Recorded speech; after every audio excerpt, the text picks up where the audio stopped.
Welcome back to the Cruise Elite podcast. What's up, Tony? Good morning, Taylor. You know, I got to call you out on something. I got an email from you last night with an episode that you published, and it said 3:20 a.m. And I was like, oh no. I know. I really wanted to get it to you. So there's a point where I'm done with the mix and edit. Yeah.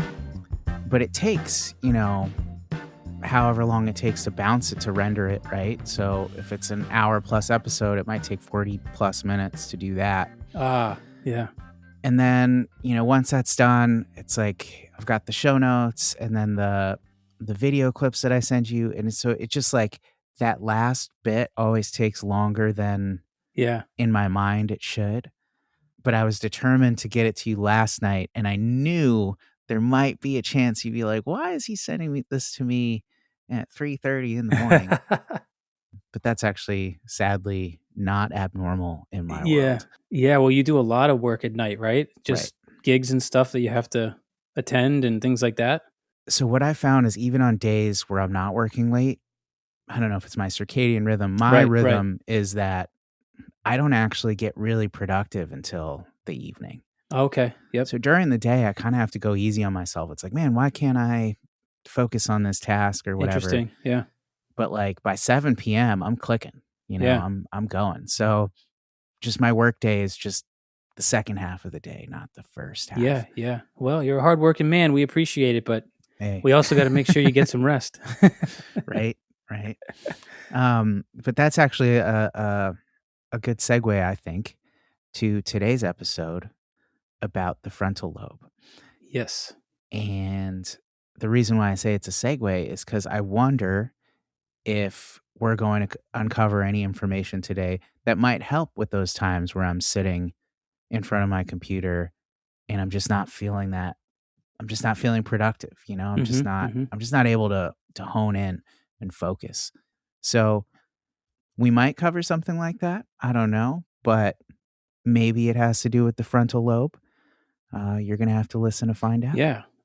This is definitely a topic we've been thinking about a bit, and it's actually been coming up a lot lately, just in conversations that I'm having with people, and even in question boxes and stuff that I've been doing on Instagram. But the frontal lobe is a really important category for us to zoom in on, and really all the lobes are. And I feel like they often take kind of a back seat to some of the other things that we're doing in our training, because we talk a lot about the cerebellum and we talk a lot about the brainstem, because those two structures are so important for so many of the common goals that we have for our clients, like getting out of pain or improving coordination. The lobes become very interesting on several different levels. Many of them are behavioral as well. The frontal lobe is a very important area when we start breaking down the lobes, because, well, the first part is that is where voluntary movement actually comes from, which is huge, right?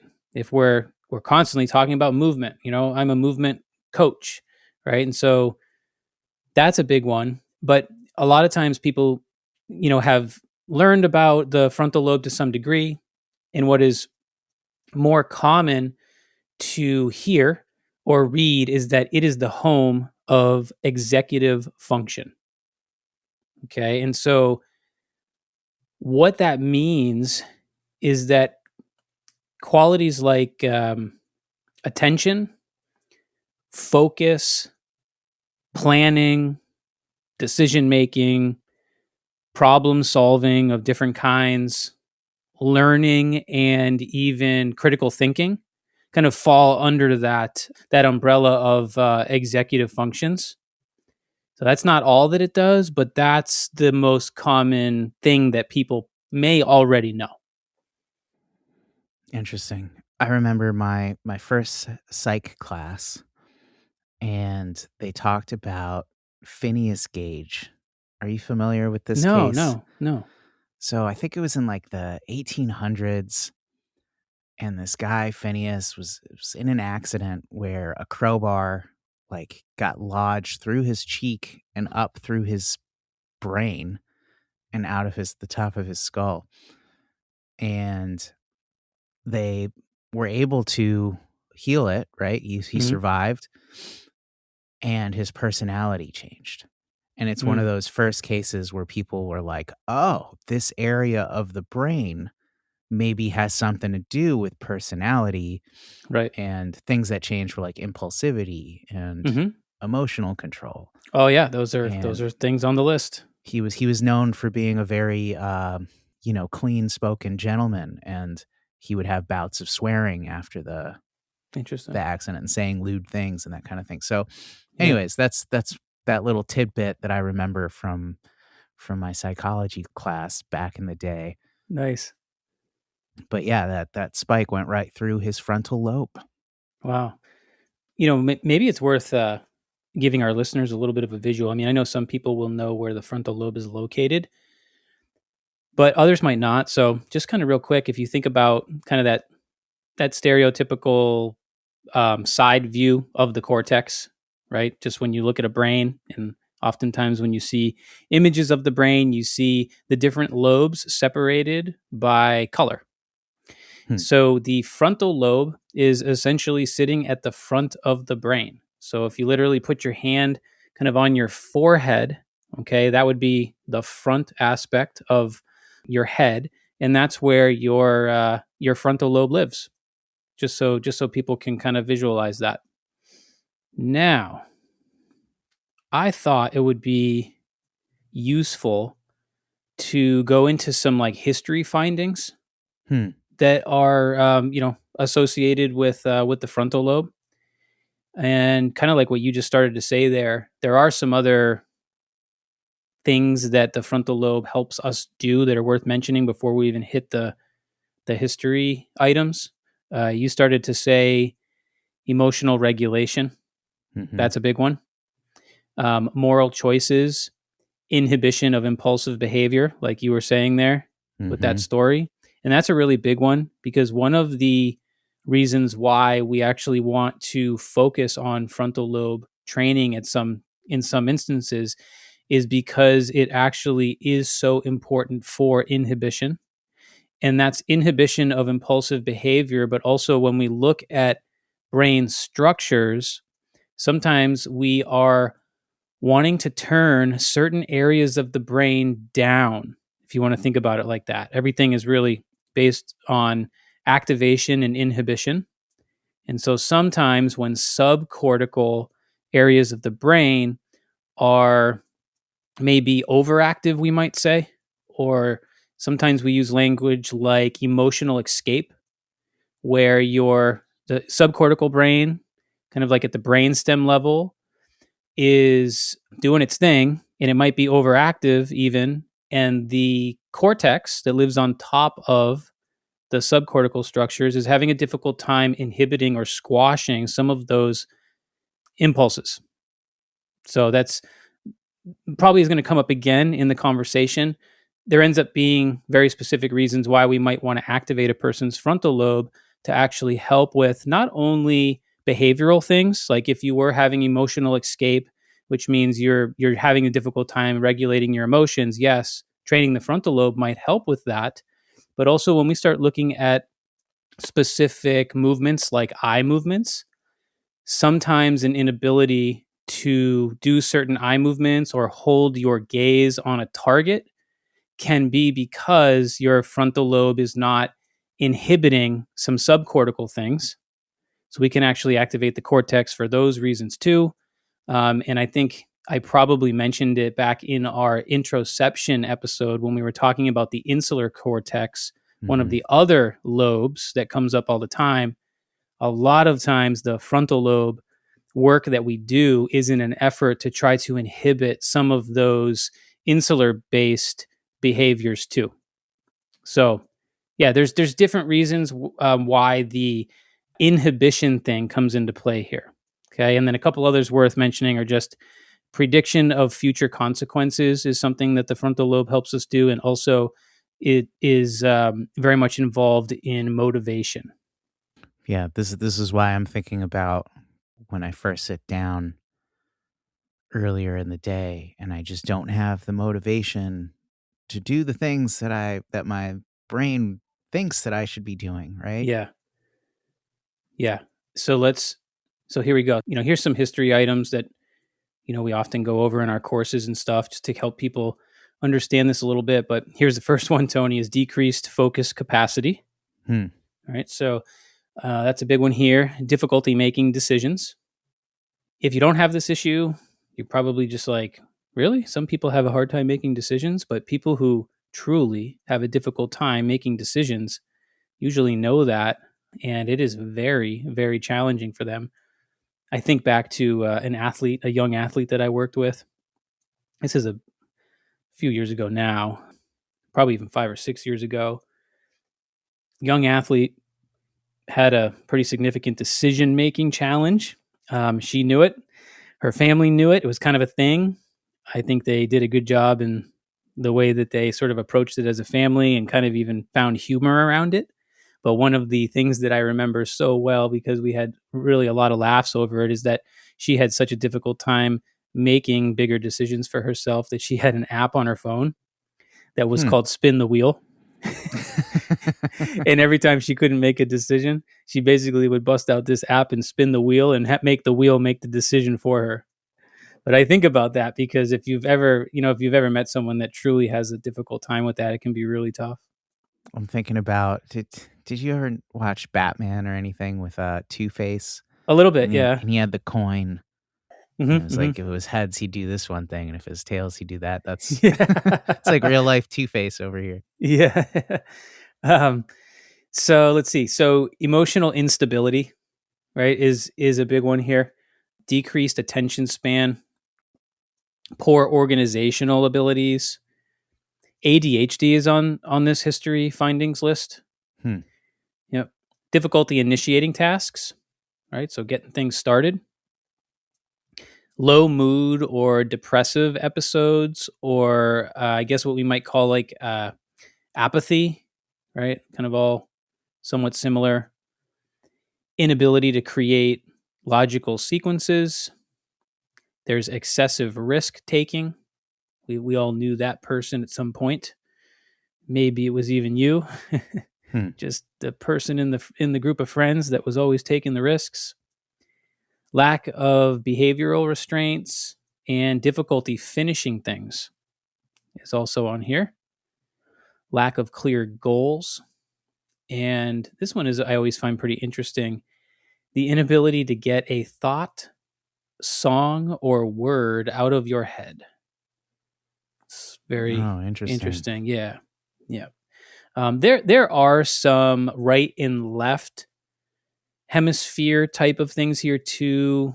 Not everybody agrees on the right and left brain, theories at this point. I don't talk about it too much, but it is possible that lack of creativity or intuition could be more of a right cortical finding as far as the frontal lobe goes, or not enjoying art or music. And then on the left side, analytical thinking deficits, math or time difficulties, and even issues with sequencing, which sequencing is a big one here. Sequencing is like if I were to give you 7 numbers, and say them in a specific, in whatever order I wanted, and then you would have the person recite it, like recall it. Okay, there's a lot of different ways to do sequencing. It could be auditory, it could be visual.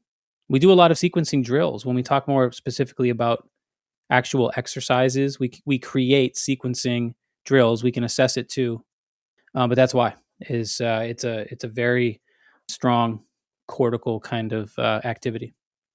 Yeah, I know this isn't the focus of the episode, but can we just focus on the left right part for a second? Yeah. Yep. One thing that I've read, and I'm curious if you find this, is that your dominant hand might have something to do with whether your brain kind of follows that mapping that seems to be very common, right? In the left-right sense. So like if you're left-handed, maybe the things that are normally attributed to the right side aren't actually on the right side. They might be on the left side or something.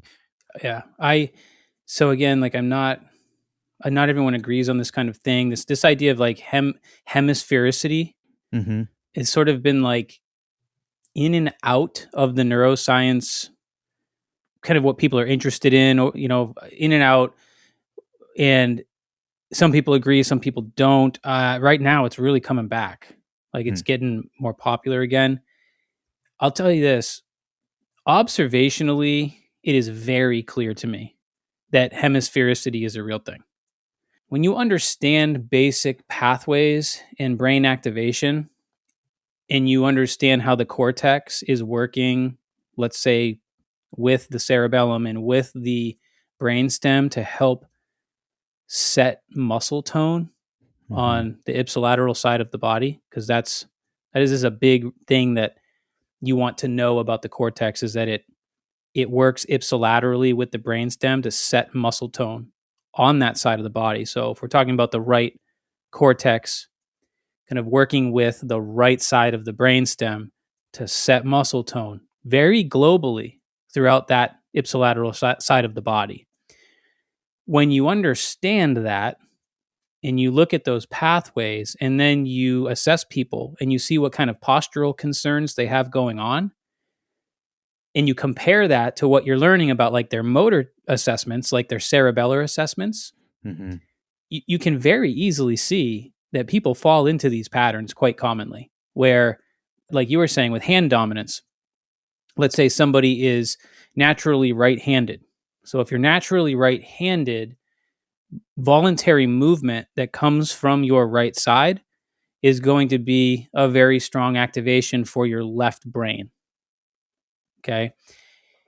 And if your non-dominant hand is your left hand and you're not moving it as much, there's going to be a difference side to side in terms of brain activation, because that left side's not getting as much motor activity, which means it's not getting as much sensory activity because you're not using it the same way. And as soon as you have decreased motor and sensory activation, well, then you have decreased brain activation technically. And we talk about like our neurology of movement episode. Moving the left hand is going to be more associated with the right cortex. So if I don't use my left side as much as I use my right side, it is very likely that I'm going to end up with decreased activation in my right cortex, which then could lead to a right brainstem issue or a left cerebellar issue. And that is actually personally what my main pattern has been for a long time. Mm-hmm. And I think a lot of people do have that because of dominance, hand dominance. Some people more than others. I've resolved tons of that. But when I first started getting into neurology and learning about that, my left cerebellar assessments were quite a bit worse than my right side. I had a lot of right cortical kind of findings, like history things. And posturally, I was very often showing what we call that right PMRF pattern. So, yeah, I think talking about it from a movement and like posture standpoint, we can observe that there's probably something behind this hemisphericity thing. And as you were saying, there's probably something behind it. At least I think so, in terms of these certain behaviors or qualities that we can associate with the right or the left hemisphere. I Yeah. really do think it's a thing. No, that makes sense. I wonder if, the lack of motor stimulation relative to like the dominant side on Mm-hmm. on the weak hand side, for example, Mm-hmm. would create space for other functions to reside there, right? Like, Mm. because you were saying one side is more math related, Yeah. sequencing, that kind of thing, and one side's more like creativity. Maybe this is a good clue. Is the math side of the brain usually the one that's related to dominant hand motor control? As far as I understand, like math and the math and time difficulties are more associated with the left hemisphere. And Yeah. the left hemisphere controls the right.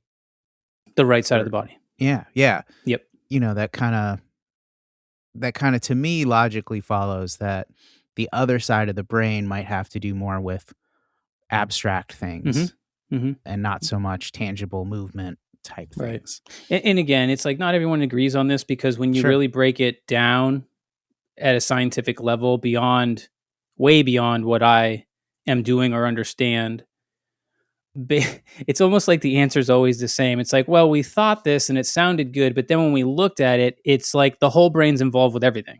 Right. And it's Right. like that's always what like the conclusion ends up being. So it's difficult in learning and understanding this stuff. We separate things, right? That's what we do. We separate things, kind of reverse engineer them to understand them better. I do think that there certainly is something to it, but then there's always this cutoff point, right? Mhm. This is like what I struggle with constantly. I think about this because for me, there's a cutoff point with how much I actually want to fully understand or even be exposed to. Because as soon as you take one step past this line, it's almost like none of this neuroscience is applicable anymore. Right. And people get trapped there, where if you're only into the current research, or you're doing, you're doing something you're somebody who works in a laboratory, or you're doing like very high level brain science stuff, you are so far past the fundamentals that we're actually discussing that you don't even understand their relevance or application at that point. The Hmm. same way I don't understand what a scientist is doing in a laboratory. So like there's this line, and I'm thinking about that line a lot, because what we are sharing and teaching really is basics, even though it will make your head spin, and it's a lifetime of practice. So it's very interesting in that way, Yeah, right? totally. It's really interesting that way. No, it's fascinating, and I appreciate you humoring the questions about the theoretical. But yeah, let's jump back to the frontal lobe. Yeah, let me make this quick distinction, because with the frontal lobe, there's actually different parts of it too that we create a little bit of separation with, and educate about, because there might be certain reasons why you want to activate certain areas of the frontal lobe versus other ones. But another area that we would refer to is the precentral cortex and the SMA, which stands for supplementary motor area. Hmm. And so we have a different history findings list for this area. And here's some of the things that are on it: difficulty initiating movement. Okay. Arm or leg, arm and leg heaviness, or arm and leg muscle tension. Like if your arms and legs just feel kind of chronically heavy. Reduced muscle endurance. Noticeable side to side differences in muscle strength or muscle tension, which I think is very relatable for a lot of people. Poor manual dexterity and difficulty following a rhythm. Even poor, like having poor core stability. Core stability is like a funny one. Everyone thinks core stability is like pretty easy. Like just do your planks, do your sit-ups, do your bird dogs, do your whatever it is that people think is core. And you don't really understand core until you work with a client who truly has horrible core function because of neurologic issues. Hmm. And it can be quite challenging. And so one of the areas that we look at for helping somebody with like chronically core stability is this SMA, the supplementary motor area. Core stability is an interesting topic because we think about it as voluntary, right? Like, because people know that they should have a strong core, and most people engaged in exercise are doing something to try to have a strong core. But then what most people don't realize is that core function is very reflexive. So, like, when you need it in your life, you don't get to say, hold on a second, let me dig my feet into the ground. Let me get a bite on the ground here and brace and contract my core so that I can handle whatever it is that I'm doing. You don't really get to do that. All right. So it's not very voluntary. It just has to function on its own. We have neurologic circuitry that does this for us. And believe it or not, real core function is predictive in nature. What I mean by that is your brain is able to, through calculation somehow, it's able to sort of predict when contraction is needed, and core contractions happen before any sort of large voluntary movements. It's very anticipatory. It's we call it anticipatory core control. A lot of that is wired into what we're doing with our eyes, which is kind of cool. Yeah, for a while I was saying your eyes are your new core. Somebody was like, you should put that on a t-shirt. It's like, yeah, I should, but I don't think many people would actually like that. But yeah, so there's like anticipatory core control that is, something that we really zoom in on when someone's having a lot of core instability. And then the last one here is bladder control problems. You could even put like bedwetting for children on this list. But basically, in a nutshell, really simply put, is the cortex, the frontal lobe, is involved in inhibiting some of those responses to go to the bathroom. And if you are having any kind of frontal lobe issues, then because that inhibition is not there at the capacity that it needs to be, you could struggle with some kind of bladder control problem or bedwetting. So the frontal lobe is that first layer at the front of the brain behind the forehead, right? Yep. The prefrontal cortex, is that a little bit deeper? Yes. And then the SMA, where does that live in relation to those structures? Supplementary motor area is going to be like rather than like the forehead, if you were to travel back a little farther, more towards like the getting closer like to the crown of your head. Mm-hmm. That is typically where you would see it. If you were to look at an image that had it color coded or something, you'd see this like little slip of color that represented it about right there. Yeah. That's interesting to me. I kind of assumed it was deeper in just because a lot of, and I don't know if you've never used this term, where, there's this talk about like the reptile brain, right? Yep. Like the brain stem, and like there's a lot of motor stuff and autonomic stuff that we talk about back there. And so I was wondering, I was like, I wonder if the SMA is closer to that than not. But maybe it being so high up, maybe not. I don't know. Yeah. It's hard too. When you look at, again, it's like not like I'm somebody that's dissecting brains here. So like I'm That's seeing not the what same, you do in your free time? Yeah. I'm just seeing the same pictures as everyone else. And the pictures don't show you that much really. Yeah. It's not like most of these images are not showing it to you as if it's like a cross section, Mm-hmm. You can find that, but yeah.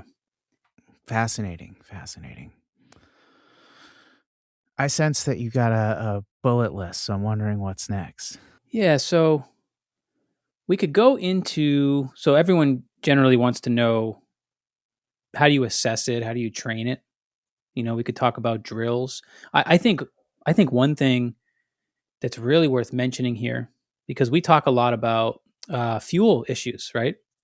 Because some kind of fuel capacity problem, whether that is a metabolic disorder that somebody's dealing with, to just some sort of chronic fuel issue that's due to nutrition issues going on. Oftentimes fuel issues are really just a combined group of things going on: poor sleep, poor nutrition. Sometimes we have energy uptake issues because somebody has gut issues. If you're not digesting your food and you're not getting the nutrients that you need, that could be part of a fuel issue. Some people that have been in have like long-term stress of some kind, either from for a specific reason, or they're just living kind of in a stressful environment. You could burn through all your minerals, which is something that happens a lot to people when they're under a lot of stress. And so whatever the case might be, metabolic type things, you could have thyroid issues, right? Is more common than you would think. All these things could be part of a fuel deficit. And we talk about fuel as being so important for our health and movement professionals to know about, because here's the reality. If you're a professional and you're helping somebody with health and movement issues and they're seeking you out for that help, most of those people have already seen several professionals that probably couldn't help them or weren't able to help them and get them to the place that they really wanted to be. And so this type of person is seeing multiple people, like person after person, looking for answers. This is really common in the industry. So if you're a professional that's trying to help people with pain issues or health issues, it is likely that almost all of the people finding you have a fuel problem to some level. Okay. Unless you're, I'm thinking back to like over my career, most of the clients that I ended up having that did not have fuel issues were often children, but some of them did. But I remember kind of working with that youth aged athlete. I didn't see nearly as many fuel issues with that age group that I do with adults, but they did exist. But most of the adults that I encounter who have pain issues, chronic pain, or something going on, they have some level of a fuel issue. And that's why it ends up being so difficult for them to get out of pain. And it's kind of the elephant in the room in the industry, because most therapies don't work when you have a fuel problem. Right. That's just the reality. Like, you might be able to get temporary relief for sure, but then temporary relief turns into, I'm not getting temporary relief from this thing anymore. So now I feel a little lost and I'm going to go hunting for the next thing. It's very common. And that's just because your brain will not allow a lot of change if it understands that change is going to come with a higher energy demand. All right, it's just kind of a simple equation in that sense. I had talked about in our year-end review, I talked about all the things I'm working through right now and how because of mold toxicity leaving me eventually with the end result was a pretty serious fuel deficit. I think I had said in that episode that all of a sudden, for the first time ever for me, my neuro drills were not working. I could not figure out my left-sided, I call it sciatic pain. It wasn't truly sciatic, but people know what that is. So I couldn't figure it out. My neuro drills weren't working because my body was going through a fuel deficit.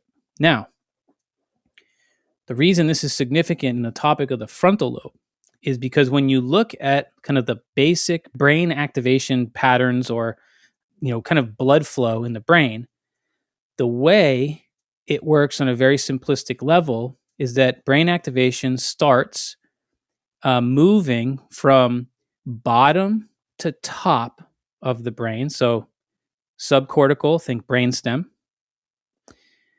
moving from bottom to top. So that would be in the direction going upwards, okay?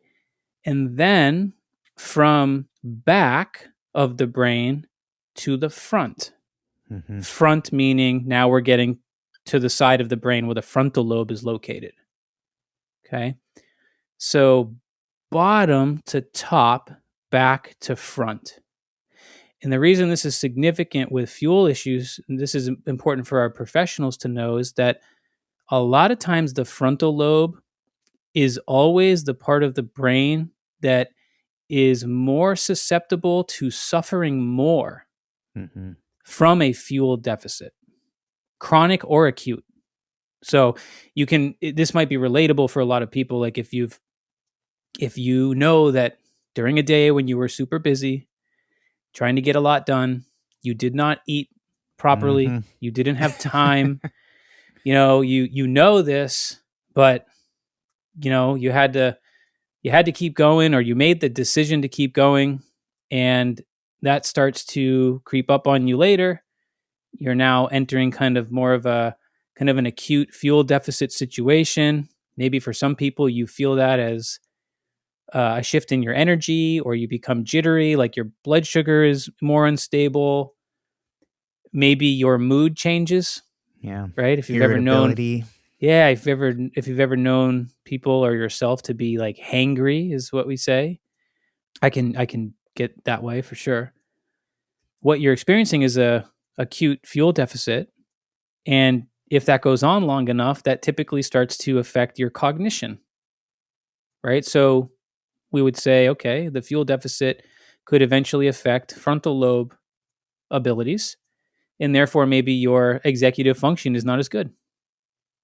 Okay, of course we have hormones and things that can help us power through this, right? It's not always the best thing. It's certainly not the best thing long term. I mean, adrenaline works amazing, right?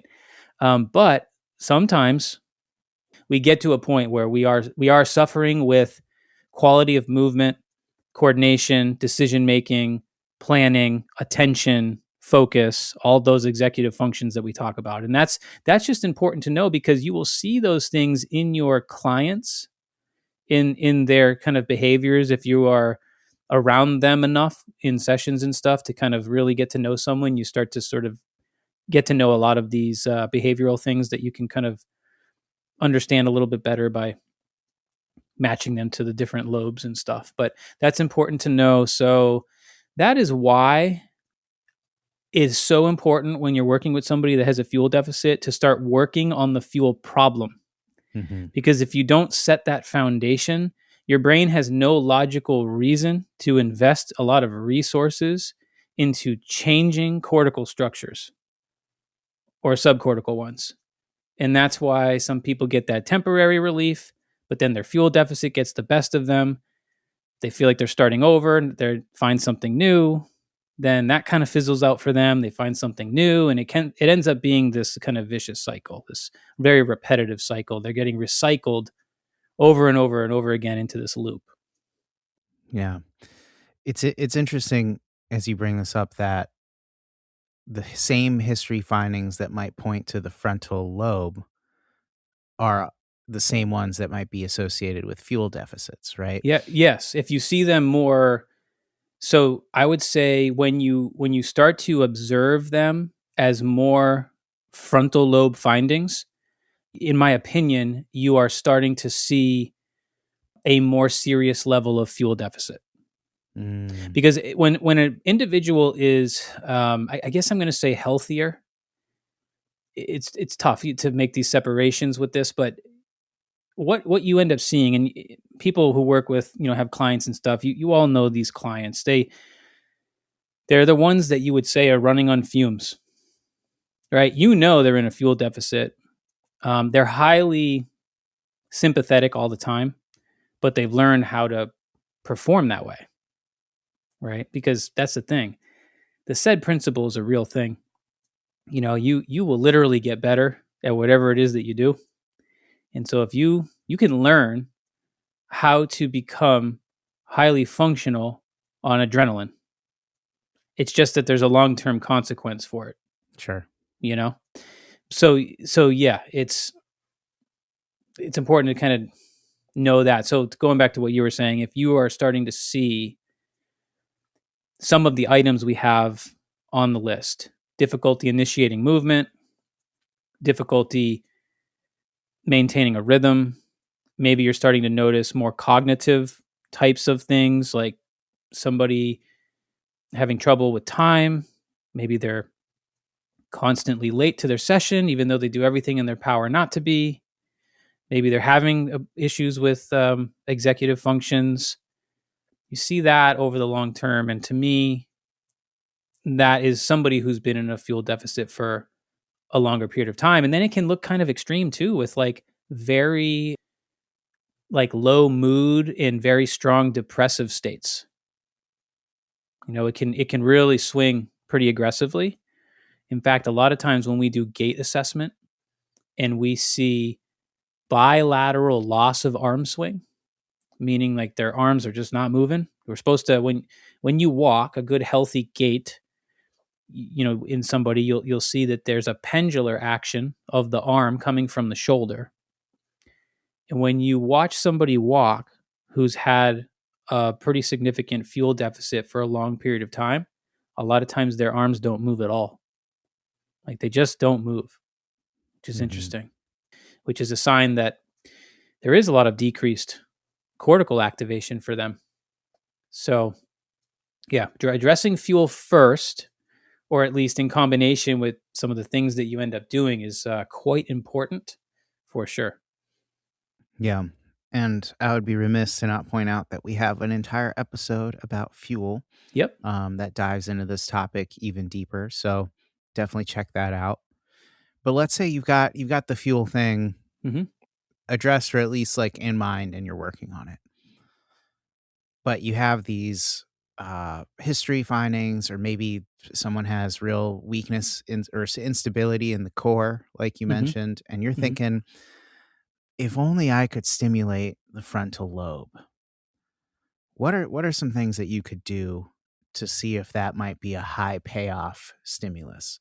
Great. So this first one is a drill. A lot of these things are drills and assessments, right? That's kind of the cool thing about learning neuro, is that at first, when you learn it, you want everything to be super structured. Like, okay, these are my 3 assessments for this structure.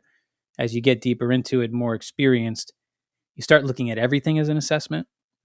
But one of the things that we teach a lot in our courses is a vision exercise called saccades. And saccades it's an eye movement. So if you were to put 2 targets out in front of you, they could be your own index fingers. And you held them at shoulder height, let's say 2.5 feet apart from one another at eye level. A visual saccade is when you jump your eyes back and forth. In this case, it'd be a horizontal visual saccade, because you're going to jump your eyes back and forth, left and right, from one target to the other. So it's a very fast eye motion, different from tracking an object. Okay, there's no moving object to track. This is just literally jumping your eyes from one target to another. And it's very quick. And the goal then is to stop very accurately on the target. Okay, so that is a visual saccade. And we can do all directions. That's just one example. You could think about all the directions you could possibly incorporate into that. If you think about the kind of 8 cardinal directions on a compass, that's how you can kind of break it down. But a visual saccade will actually tell you some important information about the frontal lobe. Okay, so for example, when we test this, I usually have people isolate like one side to see, like, okay, let's have you just do saccades to the right, or let's have you just do saccades to the left. But you can do right and left. I mean, that's okay. And people, our listeners, can try this too. If you were to put these 2 targets out in front of you, set up your camera and take a video of this, you could then slow the video down or just kind of skim through it with your finger and see what your eyes are doing. The goal with a very healthy saccade is to make a very fast movement back and forth from one target to the other with a high degree of accuracy.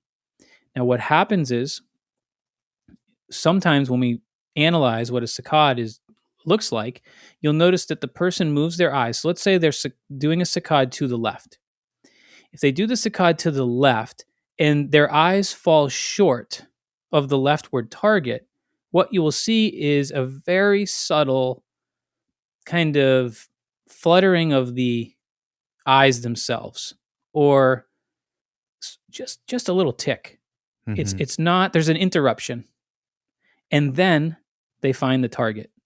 So rather than it being one clean movement, boom, to the target, they move to the target, they miss it by falling short of the target, and then very quickly they catch up to the target and actually reacquire it. Yeah, this like happens, a stutter almost. Yes, right? This happens so fast.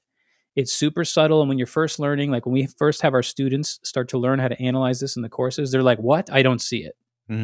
I mean, it's very subtle. And consider the fact that in a clinical environment where they're doing very detailed work with vision and vestibular assessments, they put goggles on you and they put you in a dark room and they look very closely at your eyes in order to be able to see these little things.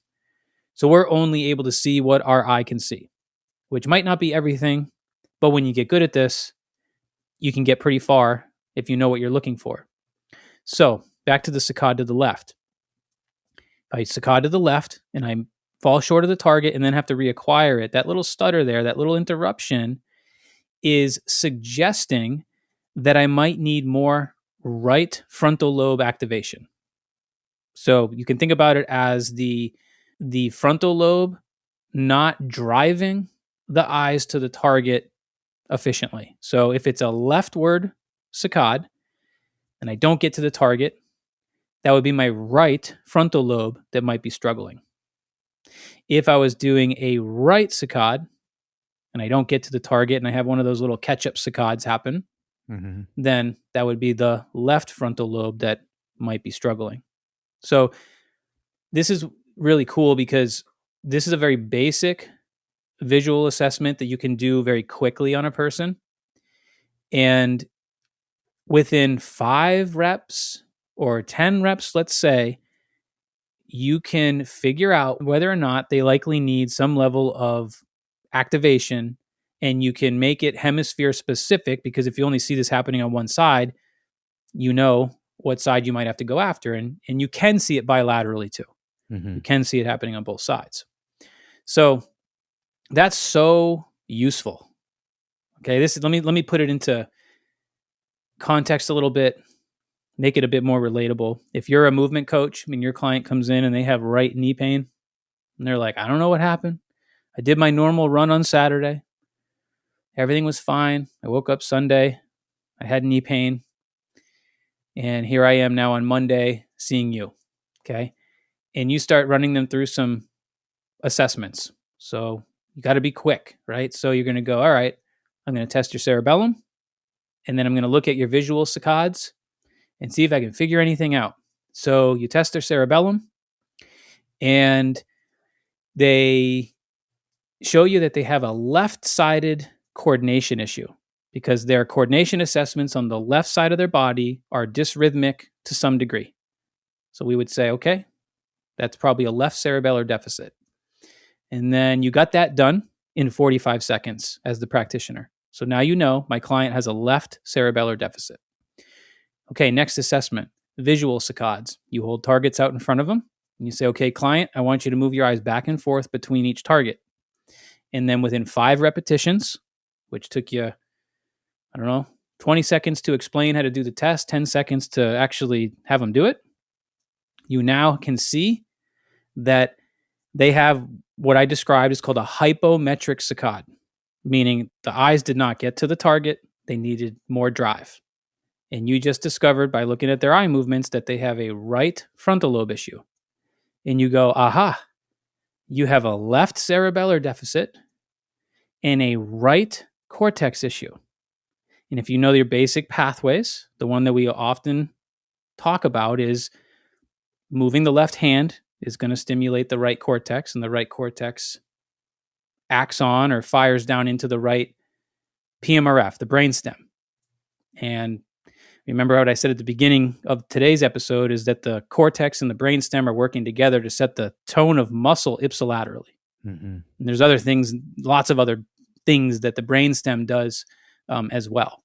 But from a very basic standpoint now, you can very easily understand why they might be having more of what we might call a threat bucket injury, where there was no real injury event, but they woke up with some pain, which is most of the time the type of pain that we experience on the day-to-day. It's like non-injury event pain. Like, what the heck? I don't know what I did, right? So you did 2 assessments. It took you almost no time. You figured out they have we'll call it a right brain issue. And that could help you understand why they might be having pain on the right side of their body. So I think I said right knee, right, from running. Okay, so like that is, people need to understand that is ridiculous to be able to know that in 5 minutes. Okay, that is why neuro assessments are so valuable. I think back to my career before I had all this stuff. People would be like, my knee hurts. And I'd be like, let's like Let's strengthen it. let's strengthen it. Like, Yeah. let's stretch it. Let's do something to the knee. Or, man, I don't know what's going on. Let's avoid it. Let's do, instead of forward lunges, let's do reverse lunges. Does that take pressure off it? Yeah, it takes some pressure off it. Okay, let's keep going. Like, and I'm not saying there's anything wrong with that thinking. Like, you got to come through those ranks to arrive at a place where you're ready to start doing more neuro-based work. But it's just unbelievable to be able to get that kind of information so quickly and then know what to do with it. Okay, so let's get to that. Drills. So we talked about this relationship between, let's say, moving the left side of the body and the right, in this case, we'll say frontal lobe. So that means that movement, contralateral movement to the cortex that you want to activate, is a tool.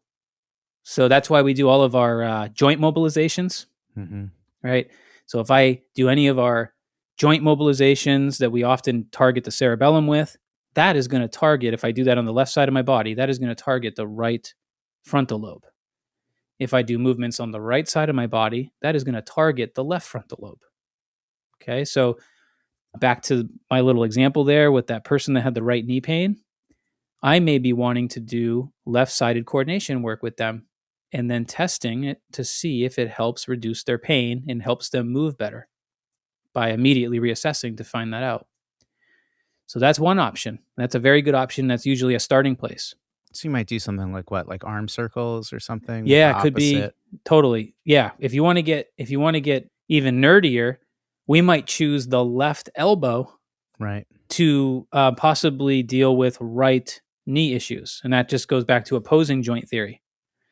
So, but it doesn't. You're not limited to that. It could be my left shoulder. It could be my left wrist. Could be my left ankle.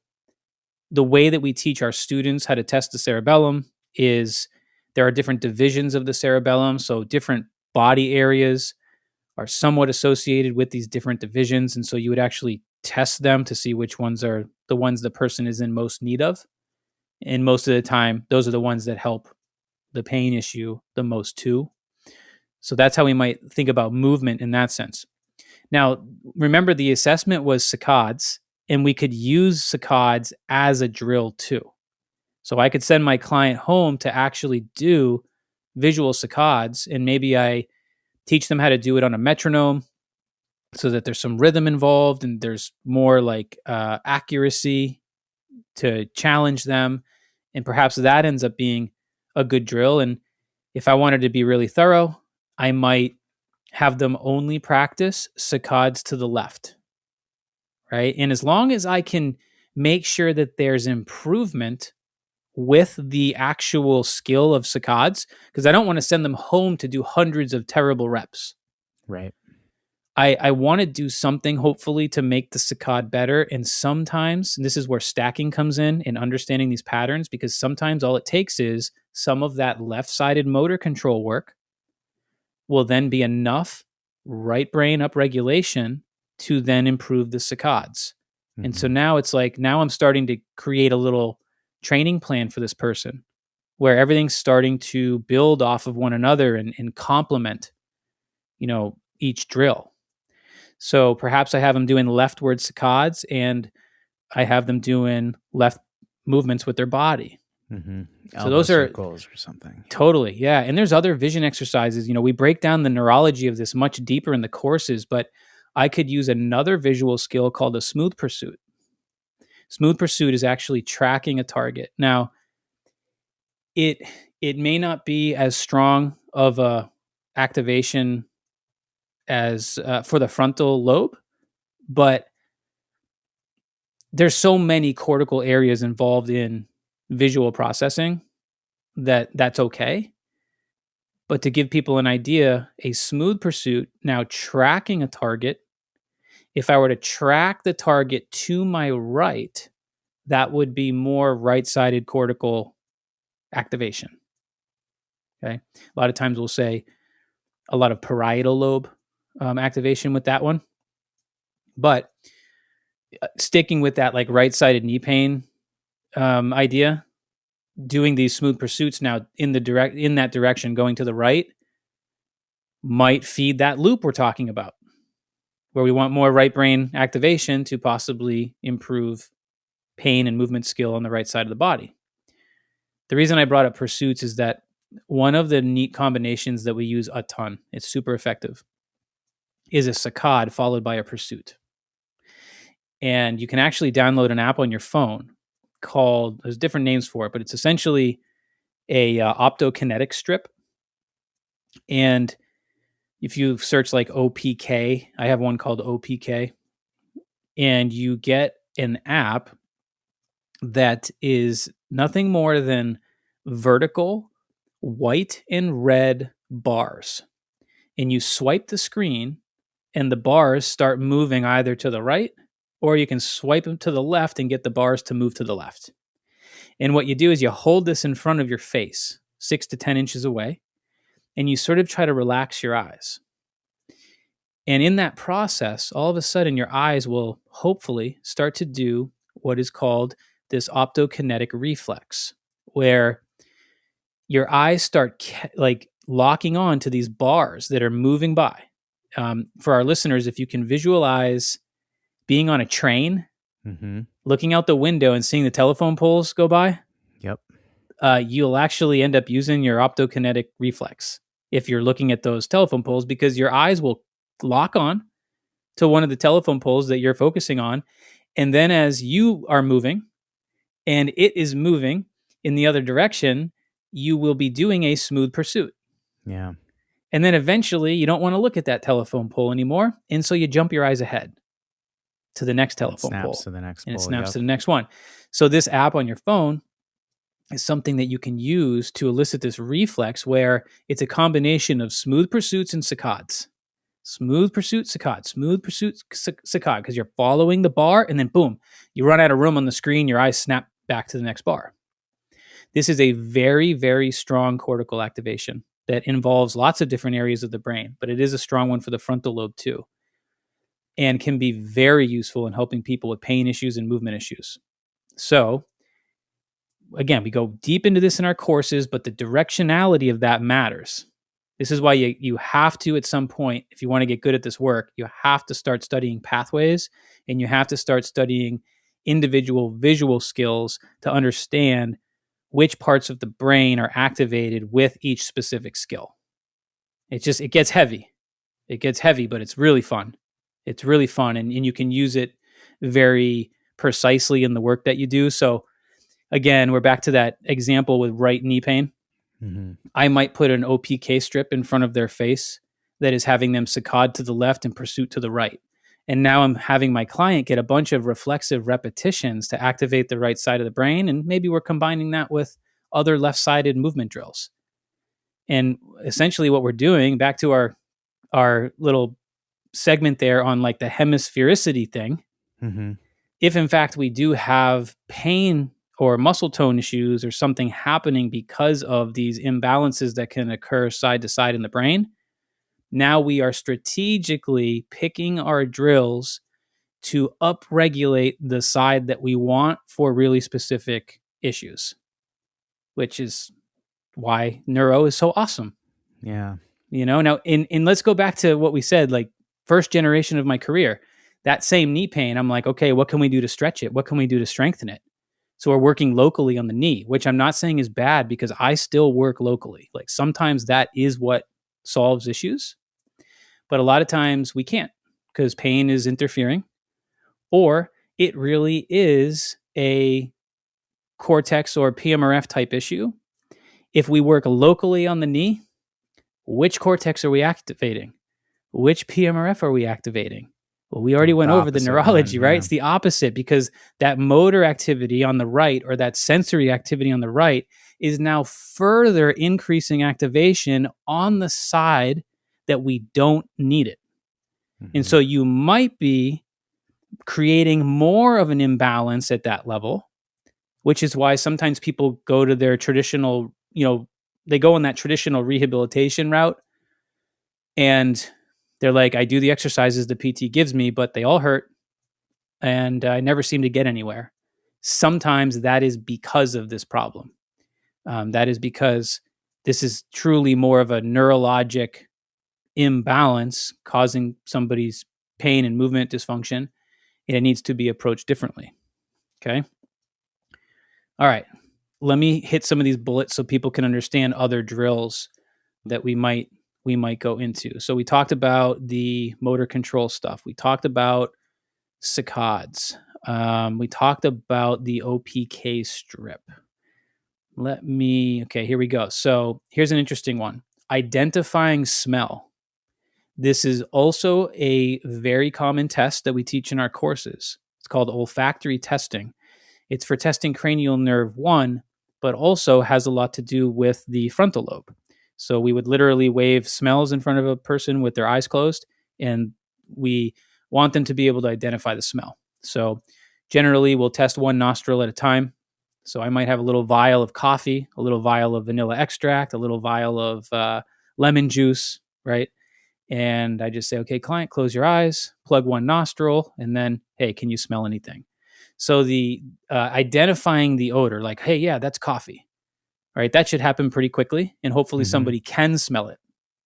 So a decreased sense of smell or decreased ability, I guess we could say latency in identifying the odor or not being able to identify it at all, which is more common than you think. That suggests cortical issues on that side. So there's some side-to-side stuff here that matters. If you were to test this on the right nostril and you were late in terms of identifying the odor, maybe at first you didn't really even smell anything, but then you were able to as the intensity of the odor kept building, we would still say, okay, that might be a right frontal lobe issue. Interesting. And we can use it as a drill. And I encourage our listeners to try this because it is so easy and it can literally do big things. So all you have to know is that when it comes to this type of sensory input, smell, it's going to be an ipsilateral relationship to the cortex. So same side.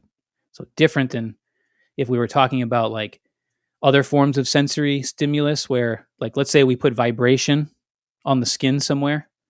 If I vibrate my left hand, eventually that is going to be processed in my right brain, my right cortex. If I vibrate my right hand, eventually that's going to be processed in the left brain. This is a contralateral relationship. Smell is different. It's ipsilateral.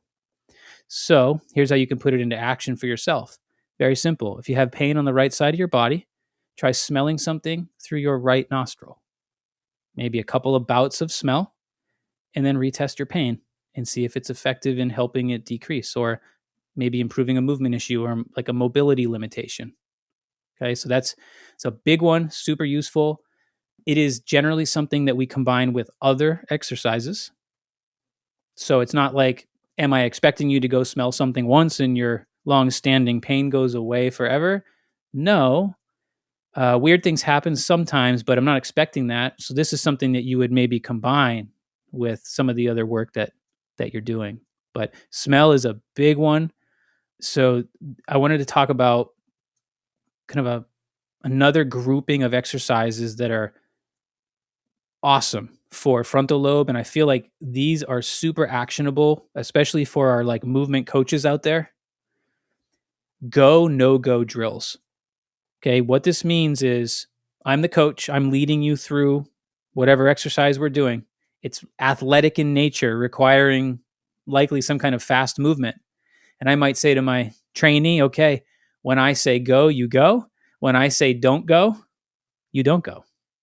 Okay, it's kind of like Simon Says, right? Or red light, green light. That style of exercise is unbelievable for the frontal lobe. So all those kind of athletic type things that we could do that are reactionary in that sense, amazing. Right. But not reflexive, like you have to decide to stop when you see the red light. Well, you could literally play red light, green light. So it literally could be like, all right, on green, and you could do this a number of different ways. You could say green, or you could show them green. Right. Right. You say on green, I want you to do broad jumps down to the cone. Okay.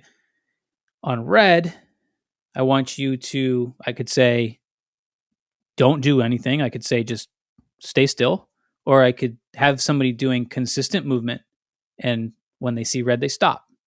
So like at the most basic level, it's red light, green light. But it goes to a different level of frontal lobe training when we start to change it into what is called an inhibition task. Okay, like a really challenging inhibition task where I might be creating a game that kind of flips the directions a little bit. I could do like, hey, when you see green, I want you to stop, but when you see red, I want you to go. That kind of That's inhibition. evil. yeah, and this is fun, and people enjoy it, even if they're messing up. Right. It's generally fun. It has that playfulness to it. This type of stuff is incredible, but we also take this idea and we work it into some of the more isolated things that we do too. Going back to visual saccades. So traditional saccade is if I'm visually driving it for somebody, meaning let's say I'm the coach in front of them and I have my fingers out and I say, okay, client, when I move one of my fingers, I want you to saccade your eyes. I want you to make saccade towards my finger and find it. Mm-hmm. That's the traditional way of doing it. That's a visually guided saccade. I could drive that through the auditory system too by saying right or left. Mm-hmm. So different ways of doing this can have different impacts, and you might choose one or the other for different reasons. To make this more of an inhibition style drill, I might say, okay, client, when I move my right finger, that means saccade to the left side. When I move my left finger, that means saccade to the right side. Very challenging, very like athletic in the way that it feels, because you have to do so much inhibition like you would in so many different types of field sports, court sports, anything that's very reactive. Yeah. You know, but that's probably that right there, the anti-saccade is what we call it, is probably my favorite vision exercise for addressing frontal lobe activation. Yeah, I guess the reason I brought it up is the more you can get away from like the impulse, like the reactivity, Mm-hmm. and towards the like decision making, or in this case, you're using the word inhibition. Yeah, the more it's going to involve the frontal lobe as opposed to part of like the motor areas of the brain, for example, right? Yeah. That's right. That's right. So there's a lot of ways to create playful type exercises that incorporate this idea. And a lot of coaches are already doing this, right? Like we see this creative type training going on in some places, right? And this is, some of the reasoning behind why it's so effective. Because remember, one of the things we see with athletes that are having frontal lobe difficulties is initiation of movement. Like they're always late. So there's like some timing things in there too. But like if you put 10-year-olds on the line and say, okay, guys, I want you to sprint to the next line on the whistle, there's always 2 kids that are late to the whistle. And that's what I'm talking about in terms of movement latency. There's also 1 kid who's early. These are the kids, if these are consistent challenges that they're having. I'm not saying it happens once and you have this problem. I'm saying when this is happening a lot, that right there is your frontal lobe assessment. That's what we're talking about. That's one of the findings. So very important to know this stuff if you're working with athletes, no matter what the level. Yeah, no matter what the level, but it's super, super useful for developing athletes who are young and being able to do this stuff and create playful type activities that is helping them with those things. To add to that, just as I kind of quickly move through some of the bullets here, mindfulness and something called progressive muscle relaxation is also a very strong prefrontal activation. So any kind of mindfulness that is And progressive muscle relaxation is essentially using your mind to relax certain parts of your body. Mm-hmm. Yep. If you've never tried anything like that, it is very interesting. Very interesting how much relaxation you can actually get in a body area if you really put your mind to it. It can be useful in chronic pain situations. It can be useful for, again, sort of mindfulness. Last time I used it was because I had horrible jaw pain from dental work gone bad. Mm. Yeah, that's the last time I did progressive muscle relaxation, and it ended up being like an hour of that because I was driving to the dentist to get something done. And the only way I got there was because of this. And by the time I got there, my jaw was so relaxed, I was literally drooling. It was bizarre. And I was like, I've never been so effective Wow. at this technique because I've never really had to, I wasn't as motivated Sure. to really put in that effort until I had this pain. And man, I'll tell you what, my pain decreased, was very, very helpful, but very just kind of enlightening, interesting that you could have that kind of effect over your body like that, you know? Memory drills. So any kind of memory drill would be good here. Dual tasking, which means literally give your clients two things to do at once. I love dual tasking as far as like strength training goes. So imagine doing a lunge or doing a split squat, but you have a band attached to their opposite hand, pulling them in a different vector, right? That's kind of a form of dual tasking. Or maybe they're doing some high level coordination on one side of the body while they're holding a position, right? So, for example, I might be doing some form of isometric with the lower body, like let's say just resting in a split squat. So isometrically, I'm holding my body in the split squat. And at the same time, I'm doing some of our more complex joint mobility drills on one side of the body. So that form of dual tasking I find very useful for people, especially since like modern exercise is so like one dimensional, right? We get stuck, right? Just doing one thing. I think the dual tasking element is important. What about that is activating the frontal lobe with It's dual tasking? So I actually wonder if some of that comes back to the SMA too. But it's really just the multitasking. Yeah, It's having to tell yourself, "Oh, I need to be doing this movement." Well, yes, and yeah, neurologically, just having to focus on two tasks at once, like whatever we're looking at, the stability, the coordination demands of that, and being able to focus is the key, right? For the frontal lobe, like the attention that takes to be able to do those things cleanly is a big part of it. As far as the frontal lobe, I mean, if you've worked with clients who seem very uncoordinated and then you give them some level of dual tasking, you quite quickly you can see like, oh wow, they've either lost their ability to do this or never had it in the first place. It's totally different when you ask people to focus on two things at once. Yep. And quite useful for everyday stuff and athletic activities, being able to multitask like that. Let's see, a couple more here. So sequencing of movement I mentioned earlier.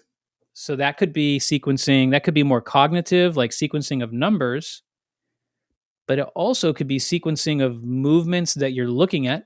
So if I wanted to create a fun sequencing drill, movement based for a client, I might say, okay, here's 3 movements, A, B, C, whatever those movements are. So I might say, I want you to do those movements A, B, C, and then I want you to repeat them C, B, A. Okay, and I could build out that it could be A, B, C, D now. And then we do it backwards, right? That's a form of sequencing, and it's a form of memory recall. Those are very strong cortical things too. Again, fun, frustrating. Usually with sequencing, when you get people to about 7, you'll start to learn real fast who struggles with sequencing and who doesn't. Yeah. It gets really hard. Sequencing's quite difficult for me in some ways. If I do it movement wise, I'm pretty strong with it. which is, it makes sense to me because my whole life I've studied movement and tried to use my body to replicate maybe something that I'm seeing. But if it goes more cognitive, make it about numbers, or even auditory, where I'm only hearing something, but I'm not seeing it, that can start to become quite a struggle for me. It's interesting. Yeah. When you talk about like movement sequencing, I think about kettlebell flows. I don't know Mm-hmm. if you've followed this much, but when kettlebells got really popular, they kind of moved past like the swing and Right. the basic movements, and people started doing these flows, and they look really Yeah. good on Instagram. Yeah. Yeah. Right. And now I'm wondering, I'm like, I wonder if the people who really like this are getting some really good frontal lobe stimulation because they're coordinating these sequences of movements. Totally. I mean, choreography is so healthy. I Mm. mean, so people will, the critics of that will say, well, that's just novelty, and novelty doesn't accomplish goals, right? There's like, Hmm. the bros are always saying, you got to do the same things over and over again, otherwise you're not going to get results. And Sure. and that's true. Like if you want to get good at something, you got to do that thing. But you should also be incorporating some level of novelty into what you're doing, because you never want to shut down your brain from learning. Right? You don't want your exercise to become mindless. So we do kind of the mindless things because we have to, because we're covering our bases, we're building foundations, and we don't want to ever lose those things. But if you're not bringing in some level of novelty and variety into your training, that's actually not a good thing, right? It's very healthy to learn something new and to struggle. To struggle trying to learn it, and of course we want more success than failure. I think is important for learning, but we invite the struggle and the mistakes. So something like that, where it's more of a flow, I think is actually very healthy. Remembering choreography, little details of movements, and if you're not getting this in some type of activity outside of your fitness regimen, then it is important to get some of this inside your fitness regimen, right? And that could be just learning a new skill, Yeah. right? It could be learning a new skill. I mean, if I think about like jujitsu, picking up jujitsu like midway into your life, I mean, it is so much sequencing, so much pattern recognition. And there's so many things out there that can give you that, but learning something new like that is really healthy for the brain, and very frustrating if you haven't done anything, Yep. used your brain in that way in a while. I think about yoga as well, and like Mm-hmm. building towards more complex, Definitely. more advanced forms, right? It's like you kind of have Definitely. to you have these building blocks of the foundational forms, and then you have to keep pushing and I stacking agree. more on top. Yeah. I agree. And one of the things that it doesn't really fit in here with the frontal lobe, but it's worth mentioning, the value in following another person's movement. There's Mm. a lot of value in that. You will not believe how many people struggle. I've had a lot of people tell me over the years, I love your videos, but I can't follow them.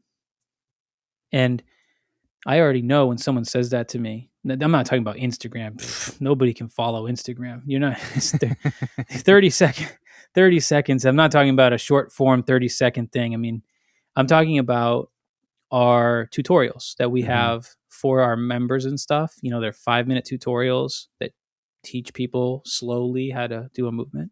Some people say, I love the videos. I just can't, occasionally. So I love the videos, but I can't figure out the movement. And people will say, are you using your right hand or your left? And I'm like, well, it's not flipped. Like the video is not tricking you here. Like you should be able to figure out that mirroring, and that's also a cortical skill. Interesting. Yeah, it's a different topic. It's a cool one too, but there's a lot of value in following the leader. Cool. Last one to mention here on a list of training ideas is something that I wanted to bring up because our listeners can can Google this up and try it for themselves. It's something called a Stroop test, STROOP. And often it is referred to as the Stroop effect. And if you Google Stroop, exercise or Stroop test, you will see a bunch of them come up. And it'll basically be an image that you can print out, a piece of paper, and on that piece of paper will be writing, and you'll see, be a lot of it, you'll see words that are, colors that are spelled. So it could say like green, purple, black, brown, orange, whatever, and there'll be a bunch of them on a page. And each word will be a certain color, but it will not necessarily match the written color. Right. Okay. So it might say yellow, but the color is blue. Exactly. And so you put this in front of a person, and you can download apps that are Stroop tests too. I've got a couple of them on my phone, which are interesting because it just flashes the word in front of you rather than having a page in front of you with, 50 of these words, but both are good. So let's just say you put the piece of paper in front of the person. You say, okay, as quickly as you can, I want you to read the chart and let's say, tell me the color, but not the word. And very quickly, you have the person move through that. Now, some people are like, yeah, that's not hard. Other people are like making mistakes instantly. And then like me, I typically start out quite good. And then something happens related to the frontal lobe. I lose my focus or my attention goes away. And all of a sudden I start making mistakes. Mm-hmm. So it might say green, but the color is yellow. And I accidentally say green instead of yellow. This is actually a lack of inhibition. So when you put a Stroop test in front of somebody and you have them do this, if they show difficulty, often what you're learning about somebody is that they're having inhibition challenges, which is really cool to know. And then again, the test becomes the drill sometimes, like having them actually do this and practice it can be useful. We can bring dual tasking into this, and I can have them do a Stroop test at the same time as having them do motor control work, right? I've had people do vestibular exercises at the same time as doing a Stroop chart, where imagine you're looking at the chart, reading it, but you're moving your head left and right. Mm-hmm. You're now doing like a horizontal VOR. There's different vestibular exercises we might choose for different reasons, but stacking the skills together might be a way to create a drill that, is doing something that you want it to do, or, just training a person differently, whatever the case might be. But check out the Stroop effect, because that's a really fun one that you can try. And you can also find the app, and, that's possible homework, right, for you or your client that hits this frontal lobe target. Yeah, it's actually not just the frontal lobe, but there's a lot of like temporal lobe in there too, because you're recognizing colors and stuff, and that's just a different lobe, but there's overlap with all of it. Of course, there's overlap. Yeah. Yep. So some of the keywords that I'm taking away from this are like focus and attention. You keep saying those words, and they seem to be kind of in direct opposition of like a lack of inhibition, right? Yes. So basically what I'm clumsily getting to is it feels like anything that kind of forces you to focus and sustain attention on something might be a good frontal lobe stimulus, and that might help with inhibition issues. Totally. Yes. And there's another app worth mentioning. There's a lot of apps that are like reaction-based apps that you might use for like sport performance reasons, but are great for just general fitness too. The one that I've been using for years that I like is called Switched On. That's been a cool one. Very easy to use. They have a free version that allows you to do a lot of good things, and you can create little reaction-based stimuli for yourself. So arrows on a screen telling you which way to move, colors on the screen. This is how I create this is how I create an adult version of red light, green light. I can make that into an anti version if I want. But yeah, cool to check out any kind of reaction-based app. And next time you're working out, you're going to hear my voice in your head saying, make sure you have some level of novelty or skill involved in your Hmm. session. And perhaps you put that at the beginning of your training session, maybe in the warm up or slightly after. Try a reaction based app and just make something up, moving right, moving left, reacting to arrows, move like an athlete again. Those are just really great qualities to make sure that you're hitting, so that that movement box doesn't shrink. Yeah. Any final thoughts about the frontal lobe? I think we covered it. We got it going anyway. For our health and movement pros, remember this is a big target for pain issues and things too. It's not just that this stuff is good for working with athletes. Remember that when you know kind of the neurology behind these structures, you can run your assessments and figure out, okay, this person needs more frontal lobe activity, and absolutely see that it in fact helps them with pain issues and movement issues. So so many different ways to use it. I will say that with any of the lobes, you generally, if you have the opportunity to work with somebody long term, you get a better understanding of what's going on with them, with the lobes, by just getting to know them and learning a little bit about their behavior. And then you can kind of match their behavior to what you know about their history and their assessments, and from there you have a lot of options in terms of some really healthy things that you can help that person with. All right, there it is. I hope you guys enjoyed this episode on the frontal lobe. A couple of announcements before we get off. If you have not seen the free masterclass that I most recently did, then you definitely got to go check that out. And our enrollment for the Neuro Dojo and our Foundations course is happening right now. So make sure, if you are interested in getting into our courses, that you check that out. If you watch the masterclass, you will get an email about our enrollment process that is happening. And right now is a great time to get involved in our courses, because if you start right now, meaning first week of March for our Foundations class, I'm going to be teaching that live.